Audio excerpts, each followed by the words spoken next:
नमस्ते दोस्तों, आप लोग अच्छे होंगे जगन्नाथ जी की कृपा से। आज हम लोग जानने वाले हैं कि जगन्नाथ जी कैसे उनके भक्त के परेशानी को दूर करते हैं। छोटे से शब्द में बोलूं तो जगन्नाथ जी के लीला के बारे में एक कहानी तो आइए जानते हैं। पुरी के राजा पुरुषोत्तम देव जी श्री जगन्नाथ जी के प्रथम सेवक के रूप में जाने जाते हैं। पुरुषोत्तम देव जी का शादी का उम्र हो जाता है और राजमाता के आदेश पर बहू ढूंढने का शुभारंभ किया जाता है। प्रथा और परंपरा के हिसाब से पुरी का राजा शादी कर सकते हैं केवल राजकन्या से, वो भारत का कोई भी प्रांत से हो सकते हैं। प्रस्ताव आता है गोदावरी नदी के तट पर कांची राज्य के राजा शल्य नरसिंह देव जी का कन्या रूपांबिका के लिए।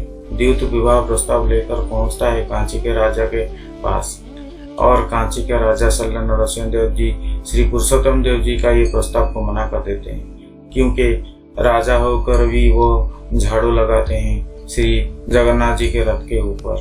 कांची राजा कहते हैं कि झाड़ू लगाना एक नीच जाति का काम है। इस बात को श्री पुरुषोत्तम देव जी को अपमान महसूस होता है और वो कांची राजा के विरुद्ध युद्ध घोषणा करते हैं। युद्ध का शंखनाद होता है और युद्ध शुरू होता है और इस युद्ध में गजपति महाराज पुरुषोत्तम देव जी का पराजय होता है, क्योंकि वो शायद श्री जगन्नाथ जी का आशीर्वाद नहीं लिए थे। श्री पुरुषोत्तम देव जी को यह महसूस होता है कि मैं कुछ गलत कर दिया।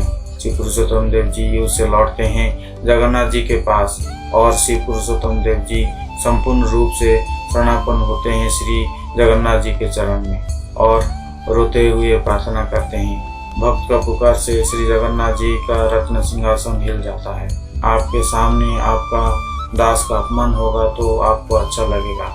इतना कहकर वो चले आते हैं श्री मंदिर से और रात में उनको सपना देश होता है कि दोबारा आप युद्ध का घोषणा कीजिए और इस बार युद्ध में आपका विजय होगा। फिर से शंखनाद होता है युद्ध के लिए और इस बार पूरी राजा सेना के साथ दोनों भाई निकल पड़ते हैं काला और सफेद घोड़े से। फिर से गोदावरी नदी के तट पर सुनाई देता है युद्ध का शंखनाद। युद्ध में महाप्रभु का हाजिर और आशीर्वाद से गजपति पुरुषोत्तम देव जी का विजय होता है और वो हाथ उठाकर नमस्कार करते हैं महाप्रभु को। गजपति लौटते हैं कांची राजा से विजय होकर और साथ में लेकर आते हैं राजकन्या रूपांबिका को, कांची के गणेश जी को, जो कि आज भी पुरी के श्री मंदिर में कांची गणेश के नाम पे स्थापित है।